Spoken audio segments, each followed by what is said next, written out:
உங்கள் channel மேக்ஸோ mania.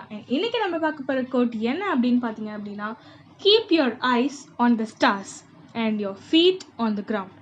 So வாங்க நம்ம இன்னைக்கு வீடியோக்குள்ளே போகலாம். இன்னைக்கு வீடியோவில் வந்து 10th மேக்ஸ் ட்ரிக்னாமெண்ட்ரியில் எக்ஸசைஸ் 6.3 சொல்யூஷன்ஸ் ஃபுல்லாக பார்க்க போகிறோம். இது வரைக்கும் வந்து 6.1 6.2 ஆல்ரெடி வந்து போஸ்ட் பண்ணியிருந்தேன். அதை பார்க்கலன்னா நீங்கள் போய் பார்த்துட்டு வந்துடுங்க. ஓகே, ஸோ இப்போ வந்து 6.3யும் வந்து பார்த்தீங்கன்னா என்னன்னா, உங்களுக்கு ட்ரையாங்கிள்ஸ் வச்சு தான் இருக்கும். ரைட் ஆங்கிள்ஸ் ட்ரையாங்கிள்ஸ் தானே இல்லையா? ஸோ இதே மாதிரி தான் இருக்க போகுது. அண்ட் என்ன டிஃப்ரென்ஸ் 6.2க்கும் 6.3க்கும் அப்படின்னு பார்த்தீங்கன்னா, 6.2ல வந்து நமக்கு ஆங்கிள் ஆஃப் எலிவேஷன் கொடுத்துருப்பாங்க, இதில் வந்து ஆங்கிள் ஆஃப் டிப்ரெஷன் அப்படின்னு கொடுத்துருப்பாங்க. ஸோ ரெண்டுத்துக்கும் என்ன டிஃப்ரென்ஸ் அப்படின்னு பார்த்தீங்கன்னா, இப்போ ஆங்கிள் ஆஃப் எலிவேஷன் அப்படின்னா, இப்போ ஒரு பாயிண்ட் இங்கே இருக்குன்னா, இங்க இருந்து நான் வந்து இப்ப மேல பாக்குறேன் அப்படின்னா அது வந்து ஆங்கிள் ஆஃப் எலிவேஷன். ஸோ இங்க இருக்கிறது அந்த டீட்டா வந்து உங்களுக்கு ஆங்கிள் ஆஃப் எலிவேஷன். ஸோ இங்க இருக்க ஆப்ஜெக்டை நான் பாக்குறேன் அப்படின்னா அது வந்து ஆங்கிள் ஆஃப் எலிவேஷன். ஸோ அதே வந்து இப்போ நான் இங்க இருக்கேன், இங்க ஒரு ஆப்ஜெக்ட் இருக்கு, அதே மாதிரி இங்க ஒரு ஆப்ஜெக்ட் இருக்கு, நான் அதை பாக்குறேன் அப்படின்னா நான் கீழ் வழியா பார்க்க போறேன். ஸோ அது வந்து ஆங்கிள் ஆஃப் டிப்ரெஷன். இது வந்து தீட்டாவான்னு வச்சுக்கோங்க. ஸோ மேல இருக்க ஆப்ஜெக்டை பார்க்கறது, ஸோ அப்வர்ட்ஸ் பார்க்கறது angle of elevation. So exactly அந்த பேர்ல இருந்தே தெரியுது. ஸோ இது வந்து ஆங்கிள் ஆஃப் டிப்ரெஷன். கீழே பார்க்கறது வந்து ஆங்கிள் ஆஃப் டிப்ரெஷன். கீழே அப்படியே டைரக்டா கீழே இல்லை. ஸோ இங்க இருக்கிறது நான் வந்து இங்க பாக்குறேன். ஸோ அது வந்து ஆங்கிள் ஆஃப் டிப்ரெஷன். ஓகேவா? ஸோ இந்த எக்ஸசைஸ்ல வந்து நம்ம பார்க்க போறது அப்சல்யூட்லி ஆங்கிள் ஆஃப் டிப்ரெஷன் தான் பார்க்க போறோம். ஸோ அதை வச்சுதான் வந்து நம்ம சம்ஸ் பார்க்க போறோம். ஸோ ஃபர்ஸ்ட் சம் பாத்தீங்கன்னா, from the top of a rock of 50√3 meter high, the angle of depression of a car on the ground is observed to be 30 degree. ஒரு top of the rockல இருந்து angle of depression of a car on the ground, இப்போ 50√3 metre height of ராக்ல இருந்து கீழே இருக்க காரை வந்து பாக்குறாங்க. So அதோட ஆங்கிள் ஆஃப் டிப்ரெஷன் என்னன்னு பாத்தீங்கன்னா 30 டிகிரி. ஸோ இங்க வர போட்டணும் ஆங்கிள் ஆஃப் டிப்ரெஷன் அப்படிங்கிறது. நீங்க இங்க இருந்து இங்க பாக்குறீங்க, ஸோ ஆங்கிள் ஆஃப் டிப்ரெஷன் இங்க போட்டணும். ஸோ நம்ம என்ன கண்டுபிடிக்கணும் அப்படின்னு பாத்தீங்கன்னா, find the distance of the car from the rock. இது ராக்கு, ஸோ இது கார். ஸோ இது ரெண்டுத்துக்கும் நடுவில் இருக்க டிஸ்டன்ஸ் வந்து நம்ம கண்டுபிடிக்க போறோம். ஸோ நமக்கு கொடுத்துருக்கிறது இங்க 30 டிகிரி கொடுத்துருக்காங்க. இது ரெண்டும் பாத்தீங்கன்னா உங்களுக்கு பேரலல் லைன்ஸ். ஸோ அதனால உங்களுக்கு Z ஃபார்மேஷன் மாதிரி வருதா? ஸோ அப்ப வந்து உங்களுக்கு கரஸ்பாண்டிங் ஆங்கிள்ஸ் ஆர் ஈக்குவல் இல்லையா? அதனால இந்த 30 டிகிரி வந்து இதுவும் 30 டிகிரி தான் ஆயிடும். ஸோ அதனால இது ரெண்டும் ஈக்குவல். ஸோ இப்போ வந்து நம்ம ஈஸியா பண்ணிடலாம் இல்லையா? tan 30 போட்டோம் அப்படின்னா opposite side by adjacent side போட்டோம்னா நமக்கு வந்து எக்ஸோட வேல்யூ கிடைச்சிரும். ஸோ நான் போன எக்ஸசைஸ்லேயே சொல்லியிருந்தேன், நீங்க வந்து கிவன்லாம் வந்து ஃபர்ஸ்ட் வேர்டிங்ஸ்ல எழுதிடுங்க. எழுதிட்டு ஃபுல்லா கொஸ்டினே ஃபுல்லா திருப்பி எழுதணும் அப்படின்னு அவசியம் இல்லை. பட் உங்களுக்கு என்ன தேவைப்படுது அப்படிங்கறத எடுத்து எழுதிக்கோங்க. அப்படி இல்லைன்னா டயக்ராம் போட்டுட்டு ஃப்ரம் டயக்ராம் இல்ல ஃப்ரம் கிவன் இன்ஃபர்மேஷன் அப்படின்றத எழுதிடுங்க. அதுக்கப்புறம் வந்து நீங்க என்ன கண்டுபிடிக்க போறீங்களோ அதையும் வந்து வேர்ட்ஸ்ல எழுதிடுங்க. let x be the distance of the car from the rock அப்படின்னு எழுதிருங்க. அப்படி நீங்க இங்க எழுதல அப்படின்னா லாஸ்ட்ல வந்து ஆன்சர் கண்டுபிடிச்சதுக்கு அப்புறமா வந்து நீங்க எழுதிருங்க, the distance from the distance of the car from the rock is 150 meter. So நான் இங்க வந்து D-ன்னு எடுத்திருக்கேன் இல்லையா? So D மாத்திக்கிறேன். ஸோ D எடுத்திருக்கேன், அதனால வந்து நான் D போட்டிருக்கேன். நீங்க எக்ஸும் எடுக்கலாம், ஹெச்சும் எடுக்கலாம், அது உங்களை பொறுத்து தான். இது சிம்பிள் கால்குலேஷன் தான். tan 30 வந்து 1/√3. ஸோ இந்த பக்கம் வந்து 50√3/D. ஸோ கிராஸ் மல்டிப்ளை பண்ணி நம்ம ஆன்சர் கண்டுபிடிச்சிடலாம். ஓகே, ஸோ அடுத்த சம் என்னன்னு பாத்தீங்கன்னா, the horizontal distance between the two buildings is 70 meter. ஹாரிசான்டல்னா இதுதான் வந்து ஹாரிசான்டல், இதுதான் வந்து வெர்டிக்கல். ஓகேவா? ஸோ ஹாரிசான்டல்ல Z வரும் இல்லையா? ஸோ Z, அதனால Zல இது ரெண்டும் இருக்கும் இல்லையா? அதனால ஹாரிசான்டல்லாம் இப்படி ஞாபகம் வச்சுக்கோங்க. அண்ட் வெர்டிக்கல்ல T இருக்கும், Lலும் இருக்கும், அதனால இது ரெண்டும் வெர்டிக்கல். ஓகேவா? ஸோ ஈஸியா ஞாபகம் வச்சுக்கிறதுக்காக சொல்றேன். அண்ட் இதுல என்ன சொல்லியிருக்காங்கன்னா, horizontal distance between the two buildings வந்து 70 மீட்டர்னு சொல்லியிருக்காங்க. So the angle of depression of the top of the first building when seen from the top of the second building நீங்கள் வந்து கொஸ்டினை படித்து ஸ்டெப் பை ஸ்டெப்பாக டயக்ராம் வரைஞ்சிங்கனாலே உங்களுக்கு வந்து ரொம்ப ஈஸியாக கரெக்டாக வந்துடும் டயக்ராம். ஸோ இப்போ பாருங்கள், ஃபர்ஸ்ட் வந்து horizontal distance between 2 buildings is 70 metre. So first வந்து இந்த டிஸ்டன்ஸை நம்ம வரைஞ்சிடலாம். ஸோ 2 பில்டிங் இருக்கு, இதை போட்டுக்கோங்க. இப்போ அடுத்து என்ன சொல்றாங்கன்னா, angle of depression of the top of the building, first பில்டிங்கை செகண்ட் பில்டிங்ல இருந்து பாக்குறாங்க. ஸோ ஆங்கிள் ஆஃப் டிப்ரெஷன் சொல்லியிருக்காங்க. அப்போ ஒரு பில்டிங் வந்து ஹைட்டா இருக்கு, அப்பதானே நம்ம கீழே பார்க்க முடியும். ஸோ ஒரு பில்டிங் ஹைட்டா இருக்கு, இன்னொரு பில்டிங் கொஞ்சம் குட்டியா இருக்கு. அதை வந்து இந்த டாப்ல இருந்து பார்க்கப்போ ஆங்கிள் ஆஃப் டிப்ரெஷன் வந்து 45 டிகிரி. அதே மாதிரி if the height of the second building is 120 metre, second பில்டிங்கோட ஹைட் 120 மீட்டர்னா இந்த பில்டிங் ஃபர்ஸ்ட் பில்டிங்கோட ஹைட்டை நம்ம வந்து கண்டுபிடிக்கணும். ஸோ இப்போ அதை எப்படி கண்டுபிடிக்கிறது அப்படின்னு பார்த்தீங்கன்னா, ஃபர்ஸ்ட் இந்த டயக்ராம் வரைஞ்சுக்கோங்க. இப்போ கொஸ்டின் படி நீங்கள் டயக்ராம் வரைஞ்சிங்கன்னா ஃபர்ஸ்ட் டிஸ்டன்ஸ் பிட்வீன் கொடுத்துருக்காங்க, அப்புறம் நீங்கள் வந்து 2 பில்டிங் வரைஞ்சிக்கிறீங்க, ஒன்று ஹைட்டுன்னு உங்களுக்கு தெரியுது. ஸோ இங்கேருந்து உங்களுக்கு இங்கே பார்க்குறாங்க. ஸோ அந்த ஆங்கிள் மெஷர்மெண்ட் வந்து 45 டிகிரி. ஸோ இப்படி இருந்ததுன்னா உங்களால கண்டுபிடிக்க முடியாது இல்லையா. ஸோ நமக்கு தேவை ரைட் ஆங்கிள் ட்ரையாங்கிள், அதனால இங்க ஒரு லைன் நம்ம ஜாயின் பண்ணிக்கிறோம். அப்ப வந்து நான் முன்னாடி சொன்ன மாதிரி கரஸ்பாண்டிங் ஆங்கிள்ஸ்ல 45 டிகிரி ஆயிடும். இது வந்து உங்களுக்கு டோட்டலா வந்து 120 மீட்டர்ஸ் கொடுத்துருக்காங்க. அண்ட் இதுதான் வந்து நம்ம கண்டுபிடிக்கணும். ஓகேவா. அதுக்கப்புறம் வந்து உங்களுக்கு இந்த டிஸ்டன்ஸும் வந்து 70 மீட்டர் கொடுத்துட்டாங்க. இப்போ ரைட் ஆங்கிள் ட்ரையாங்கிள் உங்களுக்கு இத்தனை இன்ஃபர்மேஷன் கொடுத்துருக்காங்க. பட் ஸ்டில் இங்க இருக்கிறதும் வந்து உங்களுக்கு 70 மீட்டர்ஸ், பிகாஸ் ஆப்போசிட் சைடு இல்லையா. இங்க இருக்கிறதும் ஹெச். அப்ப இங்க என்னது வரும், ஹோல் வந்து உங்களுக்கு 120 மீட்டர்ஸ், இந்த பார்ட் வந்து ஹெச். அப்ப 120 மைனஸ் ஹெச் தான் வந்து இந்த பார்ட். ஓகேவா. நீங்க கண்டுபிடிக்க வேண்டியது ஹெச் கண்டுபிடிக்கணும். ஸோ உங்களுக்கு இருக்க ஒரே ஆங்கிள் 45 டிகிரி தான். ஸோ ஃபர்ஸ்ட் அதை யூஸ் பண்ணிக்கோங்க. இங்க நான் ஃப்ரம் கிவன் அப்படின்னு எழுதிருக்கேன், நீங்க ஃப்ரம் டயக்ராம் கூட எழுதிக்கலாம். ஸோ ஃபர்ஸ்ட் tan 45 டிகிரினா ஆப்போசிட் சைடு என்னது 120 மைனஸ் ஹெச், அட்ஜசன்ட் சைடு வந்து 70. ஸோ tan 45 வந்து உங்களுக்கு 1. ஸோ அதனால நான் டைரக்டா கிராஸ் மல்டிப்ளை பண்ணிட்டேன். ஸோ ஹெச்சோடது வந்து உங்களுக்கு 50 மீட்டர் அப்படின்னு கிடைச்சிரும். அண்ட் லாஸ்ட்ல height of the building, first building h equal to 50 metres. Okay, simple தான், டயக்ராம் மட்டும் தான் இங்க மேட்ரு. ஓகேவா. ஸோ இப்போ அடுத்து பாத்தீங்க அப்படின்னா, from the top of the tower 60 meter high, the angles of depression of top and bottom of the vertical lamp post are observed to be 38 and 60 degree respectively.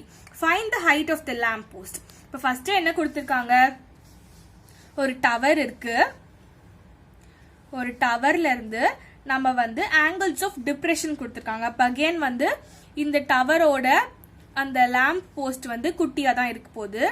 நீங்க வந்து டயக்ராம்ஸ் யூஸ் பண்ணும்போது பென்சில்ல with scale வந்து நீங்க draw பண்ணும், அப்பதான் உங்களுக்கு diagrams பெர்ஃபெக்ட்டா வரும். ஸோ டயக்ராம்ஸ்க்கும் மார்க் இருக்கும், அதனால டயக்ராம்ஸும் பெர்ஃபெக்ட்டா வரைஞ்சுக்கோங்க. ஓகேவா. இப்போ ஃபர்ஸ்ட் வந்து டாப் அண்ட் பாட்டம் பாக்குறாங்க, 38 and 60 degree respectively. So first வந்து டாப், இந்த இதுல இருந்து இந்த டவர்ல இருந்து டாப், அப்பனா இங்க ஆங்கிள்ஸ் ஆஃப் டிப்ரெஷன் அப்படின்ற போது நம்ம இங்கே தான் மார்க் பண்ணோம் இல்லையா. So 38 degree. அப்போ ஃபர்ஸ்ட் நீங்க ஸ்டெப் பை ஸ்டெப்பா டயக்ராம் வரைஞ்சுக்கோங்க, அப்பதான் ஈஸியா இருக்கும்.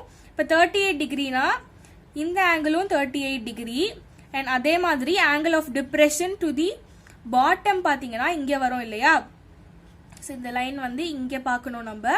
ஸோ அப்பனா இங்க இருந்து இது வரைக்கும் இந்த ஹோல் லைன் வந்து உங்களுக்கு 60 டிகிரி. அதுக்கப்புறம் பாத்தீங்கன்னா அப்போ வந்து உங்களுக்கு இங்கேயும் 60 டிகிரி ஆயிடும். வேற என்ன உங்களுக்கு மெஷர்மெண்ட் கொடுத்துருக்காங்க அப்படின்னு பாத்தீங்கன்னா, இந்த இது ஃபுல்லா வந்து உங்களுக்கு 60 மீட்டர் கொடுத்துருக்காங்க இந்த டவர். இந்த ஹைட் வந்து நம்ம கண்டுபிடிக்கணும். ஸோ இது வந்து ஹெச்னா சேம் மெத்தட் தான், இதுவும் ஹெச். அப்பனா இங்க வந்து 60 மைனஸ் ஹெச். இந்த பிளேஸ் வந்து நமக்கு தேவைப்படுது இல்லையா, இந்த அட்ஜசன்ட் சைடு, அதனால நம்ம வந்து எக்ஸ்ன்னு வச்சுக்கிறோம். ஓகேவா. இப்போ ஃபர்ஸ்ட் இதுல 2 ஆங்கிள்ஸ் நம்ம இருக்கு, 1 by 1 நம்ம எடுத்து இதுல இருந்து நமக்கு ஹெச் வேல்யூ கிடைக்குது அப்படின்றத பார்க்கலாம். ஸோ ஃபர்ஸ்ட் tan 38 இருக்கு, tan 38 டிகிரி எடுத்தோம் அப்படின்னா ஆப்போசிட் சைடு வந்து 60 மைனஸ் ஹெச், அட்ஜசன்ட் சைடு வந்து எக்ஸ். ஸோ நீங்க டயக்ராம்ல இருந்து தான் உங்களுக்கு ஃபுல் சம்மே வரப்போகுது, அதனால டயக்ராம்ஸ் கரெக்டா வரைஞ்சு மார்க் பண்ணிக்கோங்க. அண்ட் ஆல்சோ வந்து உங்களுக்கு இங்க ஏபிசிடிலாம் நீங்க மார்க் பண்ணா உங்களுக்கு புரியும், ஈஸியா இருக்கும் அப்படின்னா நீங்க கண்டிப்பா வந்து அதையும் பண்ணிக்கலாம். ஸோ ஃப்ரம் ட்ரையாங்கிள் ஏபிசி அப்படி நீங்க இங்க எழுதியும் போட்டுக்கலாம். அது இன்னும் வந்து உங்களுக்கு இன்னும் பிரசன்டபிளா இன்னும் பெர்ஃபெக்ட்டா இருக்கும். So first 38 degree. So 60 minus h by x. tan 38 degree வந்து உங்களுக்கு கொஸ்டின்லேயே வேல்யூ கொடுத்துருக்காங்க. ஸோ அதை நீங்கள் சப்ஸ்டியூட் பண்ணிக்கலாம். ஸோ x√3 இது ஸோ இது வந்து ஃபர்ஸ்ட் ஈக்குவேஷனாக நீங்கள் வச்சுக்கோங்க. அண்ட் அடுத்து வந்து tan 60 degree is equal to அப்படின்னா இந்த பெரிய ட்ரையாங்கிள் வரும். ஸோ ஆப்போசிட் சைடுன்ற போது உங்களுக்கு ஹோல் இந்த சைடு ஃபுல்லாக வரும். So 60 by x. So 60 by xன்னு வந்தாச்சு. ஸோ இதுல இருந்து வந்து நம்ம இதை வந்து நம்ம கண்டுபிடிச்சாச்சு. x√3 ஈக்குவல் டு 60 நம்ம கண்டுபிடிச்சாச்சு. ஸோ இப்போ இந்த ரெண்டு ஈக்குவேஷனையும் நீங்க சால்வ் பண்ணி ஹெச்சோட வேல்யூ வந்து நீங்க கண்டுபிடிக்கணும். நீங்க எப்படி வேணா சால்வ் பண்ணிக்கலாம். இப்போ ஃபார் எக்ஸாம்பிள் இதுல இருந்து இப்போ x ஈக்குவல் டு 60√3 நீங்க கண்டுபிடிச்சிருவீங்க. இதை கண்டுபிடிச்சு இந்த பிளேஸ்ல நீங்க சப்ஸ்டியூட் பண்ணீங்கனாலும் உங்களுக்கு h வேல்யூ கிடைச்சிரும். இப்போ நான் என்ன பண்ணிருக்கேன்னு பாத்தீங்கன்னா ரெண்டு எக்ஸ் வேல்யூ கண்டுபிடிச்சிட்டு இதுல இருந்து வந்து நான் எக்ஸ் வேல்யூ கண்டுபிடிச்சிட்டு ரெண்டுத்தையும் வந்து நான் ஈக்குவேட் பண்ணிருக்கேன். நீங்க ரெண்டுத்துல எந்த மெத்தட் உங்களுக்கு ஈஸியா இருக்கோ ஃபாலோ பண்ணலாம். ஸோ அதுக்கப்புறம் பாத்தீங்கன்னா இதுல வந்து நான் ரெண்டுத்தையும் எக்ஸ் வேல்யூ கண்டுபிடிச்சு ரெண்டுத்தையும் ஈக்குவேட் பண்ணிருக்கேன். ஸோ இது வந்து 60 by √3. ஸோ இது வந்து கிராஸ் மல்டிப்ளை ஆயிடுச்சுன்னா 60 minus h by 0.7813. ஓகேவா? ஸோ ரெண்டுத்தையும் ஈக்குவேட் பண்ணி நான் வந்து ஹெச் வேல்யூ கண்டுபிடிச்சிருக்கேன். இது வந்து உங்களுக்கு கொஞ்சம் காம்ப்ளிகேட்டடா இருக்கும் டிவிஷன் எல்லாம் இங்க. ஸோ நீங்க வந்து இப்படி பண்ணும் அப்படின்னு நினைச்சீங்கன்னா இப்போ வந்து எக்ஸ் ஈக்குவல் டு 60√3 அப்படின்னு உங்களுக்கு 60 by √3ன்னு உங்களுக்கு வரும். இந்த ஈக்குவேஷன்ல இருந்து கண்டுபிடிச்சிங்கன்னா 60 by √3ன்னு வரும். ஸோ இதை வந்து நீங்க இங்க எடுத்து போய் சப்ஸ்டியூட் பண்ணாலும் எப்படியும் வந்து இந்த வேல்யூ உங்களுக்கு கொஞ்சம் பெருசா இருக்கு இல்லையா, அதனால வந்து √3 வேல்யூ உங்களுக்கு வந்து டெசிமல்ல வரும். ஸோ அதனால நீங்க எப்படி போட்டாலுமே வந்து உங்களுக்கு டெசிமல் மல்டிப்ளிகேஷன் அதுக்கப்புறம் டிவிஷன்லாம் வந்து நீங்க பண்ற மாதிரி இருக்கும். ஸோ உங்களுக்கு எது ஈஸியோ அதை பண்ணிக்கோங்க. இப்போ இதை வந்து ஃபர்ஸ்ட் ஈக்குவேஷன்ல சப்ஸ்டியூட் பண்ணோம்னா 0.7813 equal to 60 minus h by 60√3 வரும். 60 by √3 வரும். அப்ப இது வந்து இந்த சைடு போயிடும். இது வந்து இங்க நம்ம கிராஸ் மல்டிப்ளை பண்ணும். இப்போ 0.7813 into 60 equal to 60 minus h into √3 வரும். ஸோ இது நீங்க சால்வ் பண்ணி ஹெச்சோட வேல்யூ கண்டுபிடிக்கணும். ஸோ உங்களுக்கு எது ஈஸியோ நீங்க வந்து அந்த மெத்தட்ல சால்வ் பண்ணி கடைசியில் நீங்க ஹெச் வேல்யூ கண்டுபிடிக்கணும். அவ்வளவுதான் உங்களுக்கு விஷயம். நீங்க எந்த மெத்தட்ல வேணா நீங்க சால்வ் பண்ணிக்கலாம். ஸோ கடைசியா ஹெச் வேல்யூ வந்து நமக்கு h is equal to 32.93 meter வரும். Hence the light of the lamp is 32.93 meter. Fourth sum பாத்தீங்கன்னா an aeroplane at an altitude of 1800 meter finds that two boats are sailing towards it in the same direction. So question நான் ஏன் கரெக்டா படிக்கணும்னு சொல்றேன்னா இப்போ இதுல பாருங்க an aeroplane ஒன்னு இருக்கு 1800 meter altitudeல. So இதுல வந்து டைரக்ஷன் கொடுத்திருக்காங்க. So அதை வச்சு தான் நீங்க வந்து இந்த டயகிராம் வரைய முடியும். So towards sailing towards it in the same direction. So இது வந்து ஏரோப்ளேன்னா sailing towards it. So இந்த டைரக்ஷன்ல வருது ரெண்டுமே in the same direction அப்படின்னு சொல்லியிருக்காங்க. The angles of depression of the boats are observed from the aeroplane are 60 degree and 30 degree respectively. So firstக்கு வந்து 60 degree and அடுத்துக்கு வந்து 30 degree. So இதுல பாத்தீங்கன்னா உங்களுக்கு டயகிராம் எப்படி வரைறீங்கன்னா இங்க ஒரு ஏரோப்ளேன் இருக்கு. இது வந்து 1800 மீட்டர்ல இருக்கு. இங்க வந்து ஃபர்ஸ்ட் ஒரு ஷிப் பாக்குது. So இதோட ஆங்கிள் ஆஃப் டிப்ரெஷன் வந்து 60 டிகிரி. அப்ப இதோடது வந்து 60 டிகிரி. அதே மாதிரி இங்க இருந்து இங்க ஒன்னு பாக்குது. சோ இதோடது வந்து 30 டிகிரி. அப்போ அதே மாதிரி இதுவும் ஈக்குவல் ஆயிடும் இல்லையா, இது வந்து 30 டிகிரி. சோ நீங்க இப்ப என்ன கண்டுபிடிக்கணும் அப்படின்னா find the distance between the two boats. இது ஒரு போட் இது ஒரு போட்னா இது ரெண்டுத்துக்கும் இருக்க டிஸ்டன்ஸ் வந்து நம்ம கண்டுபிடிக்கணும். சோ அதுக்கு வந்து நம்மளுக்கு d நம்ம மென்ஷன் பண்ணிக்கிறோம்.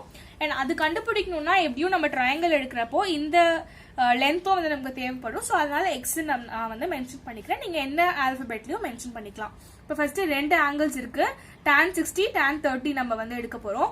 tan 60 பாத்தீங்கன்னா இந்த ஹோல் ட்ரையாங்கிள் வரும். tan 30 பாத்தீங்கன்னா இங்க இருந்து இந்த ஹோல் வரும். ஸோ ரெண்டுத்துக்குமே வந்து 1800 தான் ஆப்போசிட். ஸோ 60க்கு பாத்தீங்கன்னா இந்த ட்ரையாங்கிள் மட்டும் வரும். ஸோ அப்படி பாத்தீங்கன்னா உங்களுக்கு எக்ஸ் தான் வந்து adjacent side. So tan 30க்கு பாத்தீங்கன்னா x plus d வந்து adjacent side. ஓகேவா? So tan 60க்கு பாத்தீங்கன்னா 1800 by x. ஸோ இங்கே வந்து x ரூட் 3 ஈக்குவல் டு 1800. இப்போ வந்து எக்ஸோட வேல்யூ நீங்கள் கண்டுபிடிக்கணும்னு பார்த்தீங்கன்னா 1800 by 1.732 போட்டிங்கன்னா இது ரொம்ப பெரிய கால்குலேஷன் இல்லையா? ஸோ அதனால ஃபர்ஸ்ட் அப்படி போடாதீங்க. ஃபர்ஸ்ட் வந்து ரூட் 3 அப்படியே வச்சுக்கோங்க. ஸோ ஈக்குவேஷன் 1 இதை வச்சுக்கோங்க. அதுக்கப்புறம் tan 30 டிகிரியில் பார்த்தீங்கன்னா 1800 by x plus d. ஓகேவா? ஸோ tan 30 வந்து 1 by root 3, இங்கே 1800. ஸோ எக்ஸ் பிளஸ் டி இங்கே அப்படியே வச்சுக்கோங்க. ஸோ அதுக்கப்புறம் இங்கே கிராஸ் மல்டிப்ளை பண்ணிடுங்க. ஸோ டி மட்டும் இங்கே வச்சுக்கோங்க. எக்ஸை வந்து இந்த சைடு எடுத்துட்டு வந்துடுங்க. ஸோ 1800 ரூட் 3 மைனஸ் எக்ஸ்ன்னு வரும். ஸோ இந்த எக்ஸோட பிளேஸ்ல இந்த 1800 by root 3 சப்ஸ்டியூட் பண்ணுங்க. இப்போ கிராஸ் மல்டிப்ளை பண்ணீங்கன்னா 1800 ரூட் 3 இன்டூ ரூட் 3 வரும். ஸோ ரூட் 3 இன்டூ ரூட் 3 வந்து 3 உங்களுக்கு. ஸோ அதனால அது ரெண்டுத்தையும் மைனஸ் பண்ணுங்க. இப்போ ரூட் 3 இன்டூ 3 வந்து கண்டுபிடிச்சிட்டு அதுல இருந்து 1800 மைனஸ் பண்ணீங்கன்னா உங்களுக்கு 3600 வரும். ஸோ இங்கே ரூட் 3 இருக்கு. நீங்க இப்படியே விடுறதுக்கு பதிலாக கான்ஜுகேட் எடுங்க. கான்ஜுகேட் வந்து இங்க பிளஸ் இருந்தா மைனஸ் எடுப்பீங்க, மைனஸ் இருந்தா பிளஸ் எடுப்பீங்க இல்லையா? ஸோ ரூட் 3 இருக்கிறதுனால ரெண்டுத்தையும் வந்து அதாலேயே மல்டிப்ளை பண்ணுங்க. Multiply and divide by root 3 அப்படி பண்ணீங்கன்னா கீழே வந்து உங்களுக்கு டினாமினேட்டர் வந்து ஹோல் நம்பர் ஆயிடும். ஸோ இதையும் இது நீங்க கேன்சல் பண்ணீங்க அப்படின்னா 1200 ரூட் 3 வரும். ஓகேவா? அப்படி இல்லை அப்படின்னா உங்களுக்கு கால்குலேஷன்லாம் உங்களுக்கு ரொம்ப ஈஸியா தெரியும் அப்படின்னா 3600 by 1.732 கிட்ட நீங்க பண்ணலாம். பட் அது ரொம்ப காம்ப்ளிகேட்டடா போகும் அப்படின்றதுனால 1200 ரூட் 3யோட நம்ம விட்டுறோம். ஓகேவா? ஸோ இது வந்து திருப்பி லாஸ்ட்ல எடுத்து எழுதிருங்க. So the distance between the two ports is 1200 root 3 metre. ஓகேவா? ஸோ அடுத்து 5th சம் பாத்தீங்கன்னா கொஸ்டின் அப்படியே ரொம்ப பெருசா கொடுத்திருக்காங்க. So from the top of a lighthouse, the angle of depression of the two ships on the opposite side. So இதுக்கு முன்னாடி பார்த்தது வந்து மேல இருந்து ஏரோப்ளேன்ல இருந்து பாக்குறாங்க. ரெண்டு ஷிப்மே டுவர்ட்ஸ்ல வருது. So இது வந்து ஆப்போசிட் சைட்ஸ்ல இருக்கு. So 30 டிகிரி ஒன்னு, 60 டிகிரி ஒன்னு. The height of the lighthouse is in h meters. அந்த lighthouse ஓட height வந்து h meters. So the line joining the two ships passes through the foot of the lighthouse. Show that the distance between the ships is 4h root 3 meters. Okay va? So in the diagram வந்து நம்ம வரைய போற இந்த question வச்சு so top of the lighthouse ல இருந்து பார்க்கறாங்க. So lighthouse first வரைஞ்சுக்கோங்க.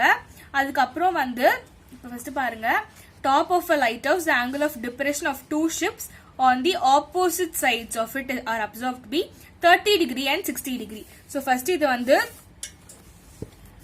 ஒரு லைட் ஹவுஸ். ஸோ இதுல இருந்து ஆப்போசிட் சைட்ஸ் சொல்றாங்க இல்லையா? ஸோ இந்த சைடு ஒன்று பாக்குது, இந்த சைடு ஒன்று. ஸோ இந்த சைடு பார்த்தீங்கன்னா 60 டிகிரி வச்சுக்கோங்க. அண்ட் இந்த சைடு வந்து 30 வச்சுக்கோங்க. அவங்க வந்து மென்ஷன் பண்ணல. ஸோ நீங்க எந்த சைடு வேணா இது வேணா வச்சுக்கலாம். ஸோ ஃபர்ஸ்ட் இப்படி வச்சாச்சு நம்ம. ஸோ இது வந்து ஹெச்ன்னு கொடுத்துட்டாங்க. இதுதான் லைட் ஹவுஸ் இல்லையா? இதோட ஹைட் வந்து ஹெச்ன்னு கொடுத்துட்டாங்க. ஸோ இப்போ இப்படி இருக்குன்னா இந்த ஆங்கிளும் 30 டிகிரி ஆயிடும், இந்த ஆங்கிளும் 60 டிகிரி ஆயிடும். ஸோ இது வந்து இந்த லென்த் வந்து நமக்கு தெரிஞ்சாதான் நம்ம வந்து ஈக்குவேட் ஏதாவது பண்ண முடியும் இல்லையா? ஸோ இது எக்ஸ்ன்னு வச்சுக்கலாம், இதை ஒய்ன்னு வச்சுக்கலாம். ஸோ அவங்க என்ன ப்ரூவ் பண்ண சொல்றாங்கன்னா இந்த டிஸ்டன்ஸ் இருக்கு இல்லையா, இந்த ரெண்டு ஷிப்க்கும் இருக்க டிஸ்டன்ஸ் வந்து 4h by root 3 அப்படின்னு நீங்க வந்து ப்ரூவ் பண்ணும். ஓகேவா? அதாவது எக்ஸ் பிளஸ் ஒய். ஸோ நமக்கு இங்க அகெயின் ரெண்டு ஆங்கிள்ஸ் இருக்கு, tan 30 tan 60. ஸோ ஃபர்ஸ்ட் பாத்தீங்கன்னா tan 30 வச்சுக்கலாம். அப்ப வந்து ஆப்போசிட் சைடு என்னது h by x வரும் இல்லையா? ஸோ அது நம்ம எழுதிக்கலாம். ஸோ h root 3 அப்படின்னு வரும். அதே மாதிரி tan 60க்கு வந்து நம்ம கண்டுபிடிக்க போறோம். tan 60 வந்து பாத்தீங்கன்னா h by y. So y equal to h by root 3 அப்படின்னு வரும். ஸோ நம்ம என்ன ப்ரூவ் பண்ணோம்? x பிளஸ் ஒய் இல்லையா? ஸோ அது ப்ரூவ் பண்றதுக்காக ரெண்டுத்தையும் நம்ம ஆட் பண்றோம். அப்ப h root 3 plus h by root 3 வரும்.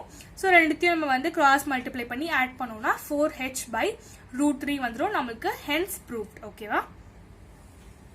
அடுத்து வந்து 6th சம். இதோ கொஸ்டின் கொஞ்சம் பெருசா இருக்க மாதிரி தான் இருக்கும், பட் ரொம்ப simple. A lift in a building of height 90 feet with transparent glass walls is descending from top of the building. At the top of the building, angle of depression to a fountain in the garden is 60 degree. So இங்க மூணு விஷயம் நமக்கு சொல்லிருக்காங்க. என்ன அப்படின்னு பாத்தீங்கன்னா height of the lift வந்து 90 ஃபீட்ல இருக்கு, அந்த லிஃப்ட் 90 ஃபீட்ல இருக்கு. ஸோ அதுல இருந்து வந்து கீழே வருது, அந்த லிஃப்ட் கீழே வரப்போ first at top of the பில்டிங்ல இருந்து நம்ம பாக்குறப்போ அந்த ஃபவுண்டெயினுக்கு வந்து 60 degree angle of depression. So 2 நிமிஷத்துக்கு அப்புறம் வந்து அந்த ஆங்கிள் ஆஃப் டிப்ரெஷன் வந்து 30 டிகிரியா ரெடியூஸ் ஆயிடுது. ஸோ இந்த ஃபவுண்டெயின் வந்து 30√3 ஃபீட்டுக்கு அந்த லிஃப்ட்டுக்கும் ஃபவுண்டெயினுக்கும் இருக்க டிஸ்டன்ஸ் வந்து உங்களுக்கு 30√3 அப்படின்னா அந்த லிஃப்ட் வந்து எவ்வளோ ஃபாஸ்டா, அதாவது speed of the lift which is descending வந்து நம்ம கண்டுபிடிக்க போறோம். நம்ம கொஸ்டின் பார்த்தாச்சு, நம்ம வந்து ஸ்பீட் தான் கண்டுபிடிக்க போறோம். ஸோ ஸ்பீடோட ஃபார்முலா வந்து டிஸ்டன்ஸ் பை டைம். ஓகேவா? ஸோ நம்மளுக்கு கொஸ்டின்ல இருந்து நம்ம பார்த்துருக்கோம், அந்த பில்டிங்கோட லிஃப்ட் வந்து 90 ஃபீட்ல இருக்கு. ஸோ அந்த ஃபவுண்டெயினை பாக்குறாங்க, ஆங்கிள் ஆஃப் டிப்ரெஷன்ல ஃபர்ஸ்ட் 60 டிகிரி, அதுக்கப்புறம் 2 மினிட்ஸ்க்கு அப்புறம் வந்து 30 டிகிரில பாக்குறாங்க. ஓகேவா? ஸோ இது ரெண்டு 30 and 60 நமக்கு இருக்கு. 30√3 வந்து இந்த டிஸ்டன்ஸ் ஃபவுண்டெயினுக்கும் இந்த லிஃப்ட்க்கும் இருக்க டிஸ்டன்ஸ். ஸோ நம்ம வந்து இந்த எக்ஸை கண்டுபிடிச்சிட்டு ஃபர்ஸ்ட் நம்ம என்ன பண்ணணும் அப்படின்னா, நமக்கு டிஸ்டன்ஸ் வேணும் இல்லையா? ஸ்பீடோட ஃபார்முலா வந்து டிஸ்டன்ஸ் பை டைம் இல்லையா? ஸோ டைம் வந்து 2 மினிட்ஸ் அவங்களே கொடுத்துட்டாங்க. ஸோ நம்ம டிஸ்டன்ஸ் வந்து கண்டுபிடிக்கணும். டிஸ்டன்ஸ் வந்து இங்க இருந்து இங்க வந்திருக்கு இல்லையா? ஸோ இந்த ஸ்பீட் தான் அவங்க கேட்டிருக்காங்க. இங்க இருந்து இங்க வந்திருக்கு, 2 மினிட்ஸ்ல வந்திருக்கு, என்ன ஸ்பீட்ல வந்திருக்குன்னு கேட்கறாங்க. ஸோ நம்ம இந்த டிஸ்டன்ஸ் மெஷர் பண்ணாதான் ஸ்பீட் கண்டுபிடிக்க முடியும். ஸோ ஃபர்ஸ்ட் வந்து இந்த டோட்டல் நம்மளுக்கு 19 தெரியும். இந்த ட்ரையாங்கிளுக்கு மட்டும் நம்ம எடுத்தோம் அப்படின்னா எக்ஸ் நம்ம மென்ஷன் பண்ணிக்கலாம். ஸோ எக்ஸ் இருந்துச்சுன்னா இந்த மிச்சம் இருக்கிறது வந்து 90 மைனஸ் எக்ஸ். ஓகேவா? ஸோ நமக்கு தேவையானது 90 மைனஸ் எக்ஸ் தான். ஸோ அதுக்கு நம்ம ஃபர்ஸ்ட் எக்ஸை கண்டுபிடிக்கணும். ஸோ tan 60 எடுத்தீங்க அப்படின்னா உங்களுக்கு நீங்க எதுவுமே கண்டுபிடிக்க முடியாது, பிகாஸ் அதுல எல்லா வேல்யூஸுமே நோன். ஸோ tan 60ன்றது இந்த பெரிய ட்ரையாங்கிள். ஸோ ஆப்போசிட் சைடு வந்து உங்களுக்கு 90, கீழே இருக்கிறது 30√3. ஸோ ரெண்டுமே உங்களுக்கு தெரியும், tan 60யும் தெரியும். ஸோ அதை வந்து விட்டுருங்க. ஸோ அடுத்து tan 30 எடுக்கிறீங்க அப்படின்னா இந்த சின்ன ட்ரையாங்கிள். ஸோ இதுல ஆப்போசிட் சைடு வந்து எக்ஸ், இது வந்து அட்ஜசன்ட் சைடு வந்து 30√3. ஸோ tan 30னா 1/√3 எக்ஸ் பை 30√3. ஸோ இது வந்து உங்களுக்கு இந்த √3யும் இந்த √3யும் கேன்சல் ஆயிடும். ஸோ இங்க வர்றது வந்து உங்களுக்கு எக்ஸ் ஈக்குவல் டு 30 ஃபீட்ஸ் வருது உங்களுக்கு. ஸோ எக்ஸ் கண்டுபிடிச்சதுக்கு அப்புறம் 90 மைனஸ் எக்ஸ் தான் உங்களுக்கு டிஸ்டன்ஸ் டிராவல்ட். ஸோ டி வந்து என்னன்னு பாத்தீங்கன்னா உங்களுக்கு 60 ஃபீட். ஓகேவா? ஸோ 90 மைனஸ் 30 வந்து உங்களுக்கு 60 ஃபீட். ஸோ ஆஃப்டர் 2 மினிட்ஸ் வந்து உங்களோட ஸ்பீட் எவ்வளோ இருக்கு அப்படின்னு பாத்தீங்கன்னா, so distance by time, so 60/2. So அது வந்து உங்களுக்கு 30 ஃபீட் பெர் மினிட். பட் நீங்க எல்லாமே வந்து கொஞ்சம் மினிமம் லெவல் ஆஃப் வேல்யூல கண்டுபிடிக்கணும். ஸோ அதனால வந்து 1 ஃபுட், அதாவது நம்ம ஃபீட்ல கண்டுபிடிச்சிருக்கிறத நம்ம வந்து இதுக்கு மாத்த போறோம், மீட்டருக்கு மாத்த போறோம். So 1 foot is equal to 0.305 metre. ஓகேவா? ஸோ அதே மாதிரி மினிட்ஸ்ல இருக்கிறத நம்ம வந்து செகண்ட்ஸ்க்கு மாத்த போறோம். ஸோ பை 60 போட்டாச்சு. So 30 into 0.305/60. ஸோ இது வந்து 1 ஃபீட்டோட மெஷர்மெண்ட் மீட்டர்ல, இது வந்து செகண்ட்ஸ். ஸோ ரெண்டுத்தையும் நம்ம கால்குலேட் பண்ணோம்னா 0.15 மீட்டர் பர் செகண்ட் வரும். ஸோ இதுதான் வந்து the speed of the descending lift. ஓகேவா? ஸோ இதோட இந்த வீடியோ முடியுது. நம்ம 6.3யோட ஆன்சர்ஸ் ஃபுல்லா பார்த்திருக்கோம். எந்த டவுட் இருந்தாலும் கண்டிப்பா வந்து கமெண்ட் செக்ஷன்ல கமெண்ட் பண்ணுங்க, நான் உங்களுக்கு கண்டிப்பா ஆன்சர் பண்றேன். ஸோ இதோட இந்த வீடியோ முடியுது. ஸோ தேங்க்யூ ஃபார் வாட்சிங். கீப் வாட்சிங் மேக்ஸோமேனியா. உங்களுக்கு இந்த சேனல் பிடிச்சிருந்தா லைக் பண்ணுங்க, ஷேர் பண்ணுங்க அண்ட் சப்ஸ்கிரைப் பண்ணுங்க. கூடவே பக்கத்துல இருக்க பெல் ஐகானையும் பிரஸ் பண்ணுங்க. அண்ட் தேங்க்யூ ஃபார் வாட்சிங். See you soon. Bye bye.